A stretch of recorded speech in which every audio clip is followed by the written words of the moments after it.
Hi, everyone. Just before we get going, I want to remind you that everything we talk about and discuss should not be considered as investment advice. The purpose of what we talk about on Catherine Murray Media and Markets on YouTube, as well as Catherine Murray in Conversation With on my podcast, should be viewed as informational and entertainment purposes only. Please definitely do your own research, your own homework, and definitely consult an investment professional before making any investment decisions. And also to note, some of us might hold positions in some of the stocks that we discuss. All right. Hi, everybody.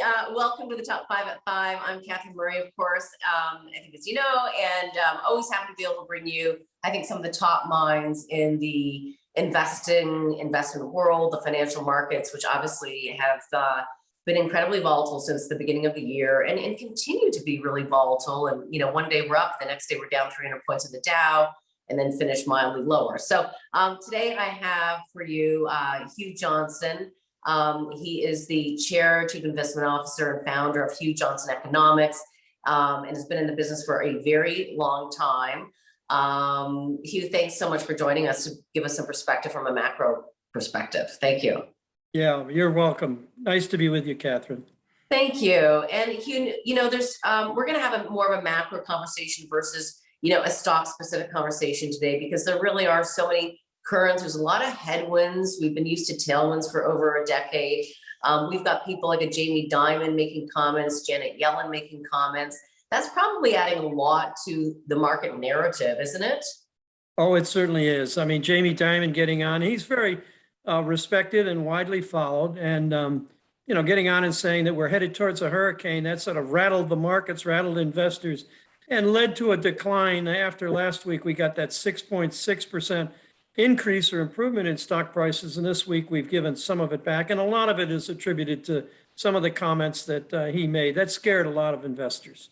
What do you make then of his comments saying that we're heading towards a hurricane?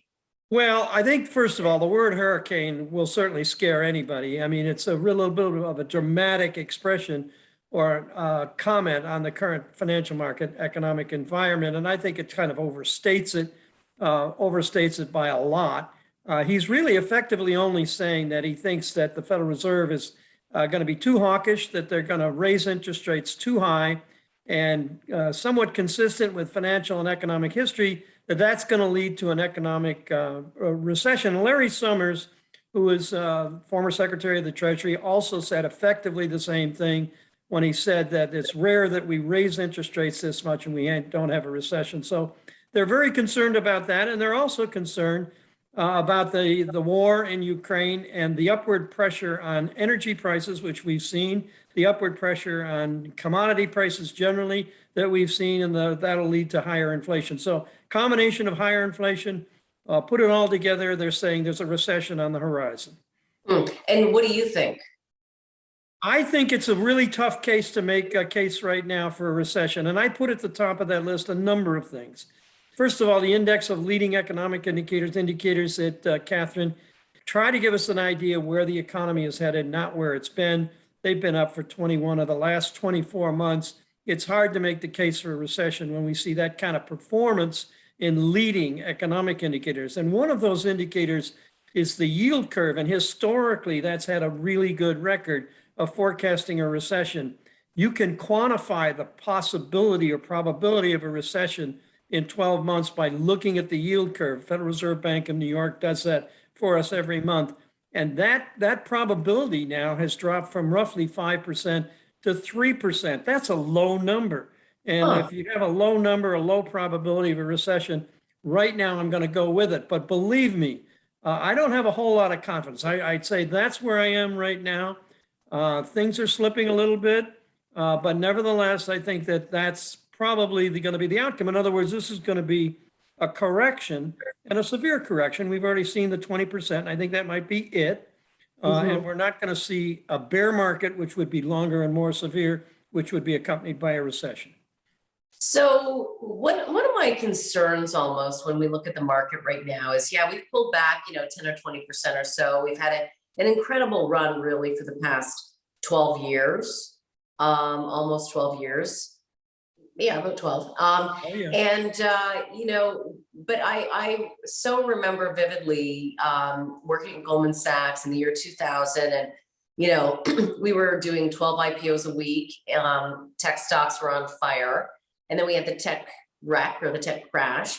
And a lot of those large cap companies haven't seen a good stock performance until recently, 3 or 4 years. Like, I mean, they were in I wouldn't say bear market territory, maybe it was a proper valuation. My concern right now, Hugh, is that some of these stocks that have declined, 20% or more, there's a lot of the market that's actually down 40, 50%, that it's not going to come back anytime soon.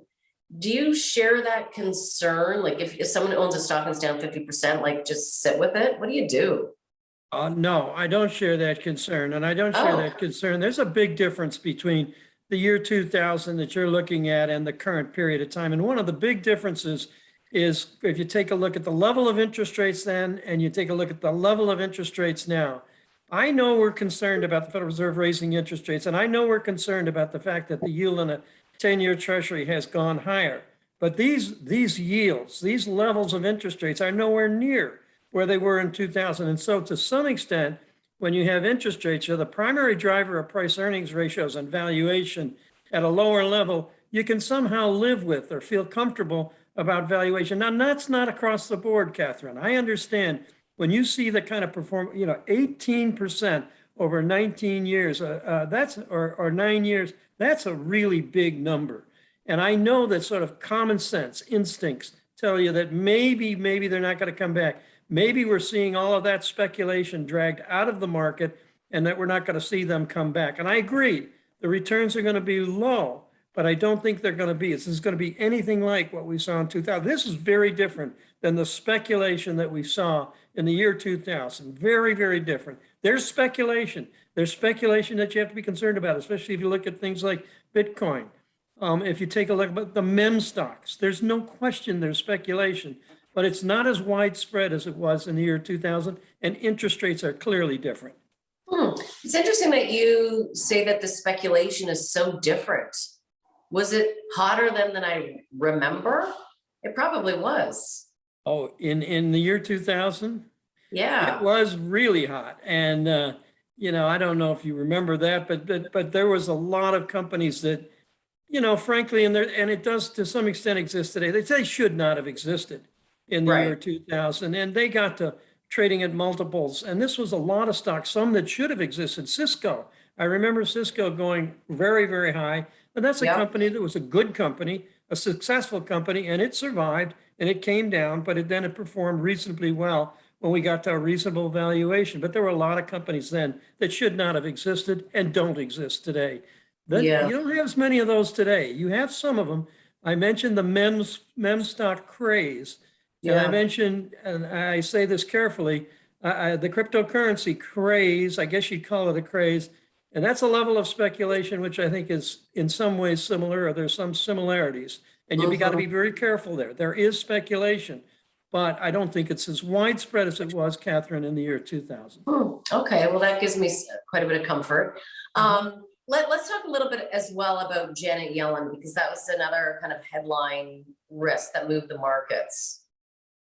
Yeah, you're talking to someone who has the highest level of respect for Janet Yellen that you could possibly find. She is just a very, very good. She's a good Secretary of the Treasury. She was a great chairman of the Federal Reserve. She's a very, very good economist, extremely good. And she said that she was wrong when she forecast that inflation would not rise to the extent that it's risen. And a lot of people said, well, how can we have confidence in the Federal Reserve, the Secretary of the Treasury, or policymakers in general in Washington? I can understand why people are skeptical or don't have a lot of confidence in what we hear from many policymakers in Washington. That's really understandable. But Janet Yellen is not one of them.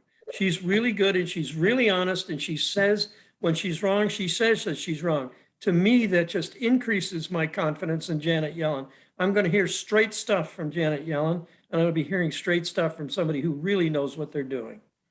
So, but I guess though the market's concerned, to your point about, how do we have confidence in the Fed? And right now, of course, all eyes are on Fed Chair Jerome Powell and whether or not he can actually orchestrate a soft landing. So, that is a real risk, Hugh. Yeah, it's a big risk. And it's not, it's first of all, it's hard to say whether this is going to be a hard landing or a soft landing. But what gave the markets a boost last week, and it was given back a little bit this week, was the comment that was made from the open market meeting, last meeting, the May 4th meeting of the Federal Reserve, of the Federal Open Market Committee.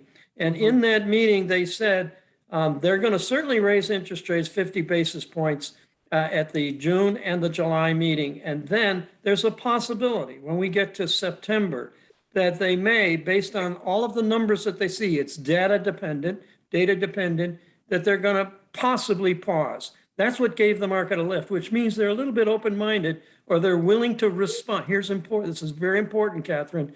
They're willing to respond to the numbers that they see coming out. And if indeed the increase in interest rates that we see is starting to have an impact on the economy, or we're starting to see better inflation numbers, then they may back off in September. And that gave stock prices a real lift.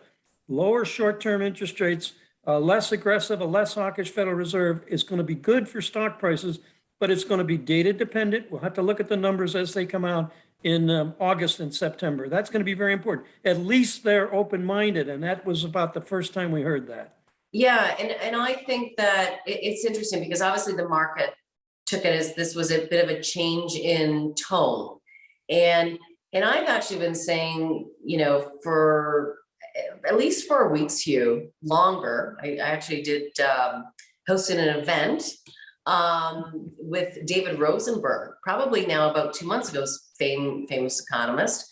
And I posed the question, do you think that we could see a change in tone from the US Federal Reserve, particularly because the economic data had started to weaken, which is interesting when you take a look at the leading economic indicators saying that they still look good. Mm-hmm. But I think that there has been data that's been weaker. I almost think that the economy's done some of the work for the Fed itself so that the Fed won't have to be as aggressive. And I think that that's what we're starting to hear from them.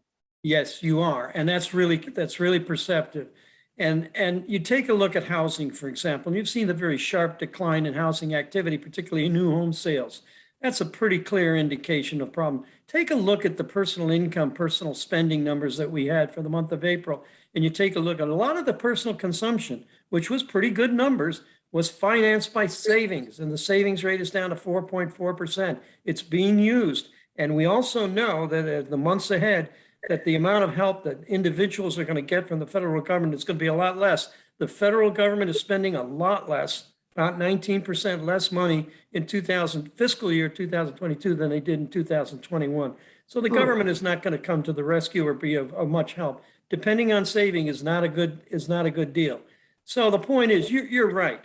Not only have the numbers been a little bit on the soft side already, and you had some good inflation numbers when you look at the personal consumption expenditure index.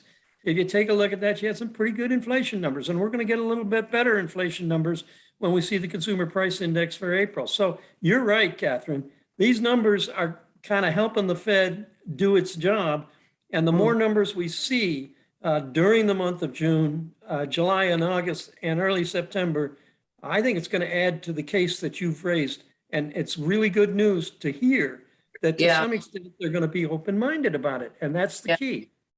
Yeah, it definitely should help the market at least give a little bit of a floor, a bit of a buffer. But then the bigger overriding question, of course, is, what the Fed cannot control, which is the war in Ukraine. I don't think that that's ending anytime soon, unfortunately. The pressure that that's going to continue to put on the energy markets. And then also, the supply chain issues, but more importantly, really the food issue and scarcity that we're seeing in Africa right now, let alone other places, and let alone, even here in Canada, I'm hearing, Hugh, that people who have never needed to go to a food bank are now calling and asking, how do I access the food bank? Like, that's scary. Yeah, it is. And anecdotally, and as well as when you look at the big picture numbers, things are troubling. I mean, it's not as though I'm trying to paint a rosy picture, and I'm not. painting a rosy picture. I do think, though, and you have to look hard, that some of this picture is changing, and it's changing for the better, but it's hardly perceptive. You're not going to see it if you go to a restaurant. You're not going to see it if you go to the food store. You're not going to see it yet. But there are some numbers we've seen recently that suggest we're going in the right direction. We see that the kind of restrictions in China, for example, are starting to get lifted. We might start to see things get better as far as exports from China to the US and some of the obviously supply side problems that presents. We're going to see, I think we're starting to see some improvement in that. When we saw the purchasing manager survey for the month of April, it showed purchasing managers, the percentage of purchasing managers seeing slower deliveries, bottlenecks, is declining. And the percentage of purchasing managers that are paying higher prices is also improving or declining. So we're starting to see some signs that, it's not noticeable at your grocery store, but believe me, in time, I hope that we're going to start to see lower rates of inflation on a monthly basis, and that means the year-over-year numbers are going to get better. So the point is, I know this is painful. Anytime you fill up your car with gasoline, it's painful. But there are some signs. Perhaps I'm being my congenital defect optimist again.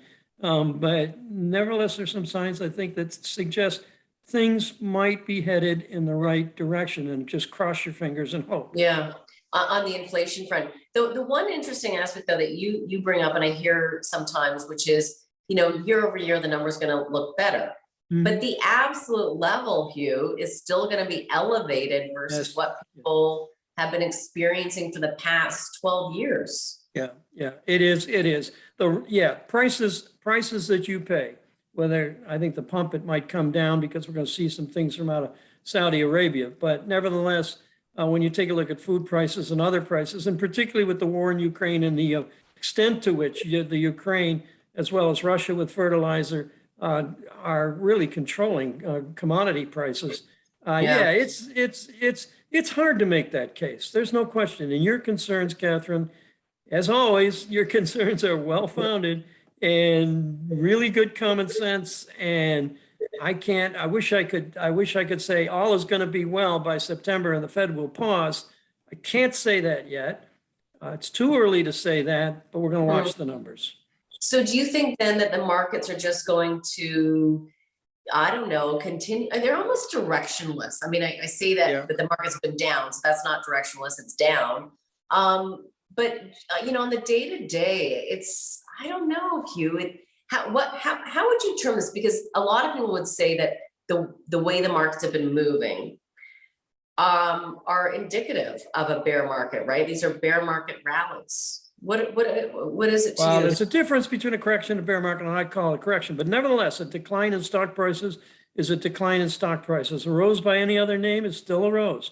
But the point being is that I think that, is that you're right. It's hard to make the case for suddenly the clouds will lift and everything will be good again, sunny again. That's not the case. When I do my numbers, when I crunch my numbers, I say no recession, and I say that tentatively, but I say no recession. And the second thing I say is upside potential for stock prices between now and the end of 2022 is, 4%. That's not a big number, but it's better than zero, and it's better than minus 4%. And I say this with some confidence, but, nevertheless, watch it very carefully. And if the numbers tell me I got to change, I'll change. But I think that's what it's telling me now. And the outside hope is that the Fed will get numbers that tell them to pause in September. I'm not counting on it, but I'd like to see that to be the outcome. Is it bad that we are so dependent on the U.S. Federal Reserve to pause and therefore give the market a lift?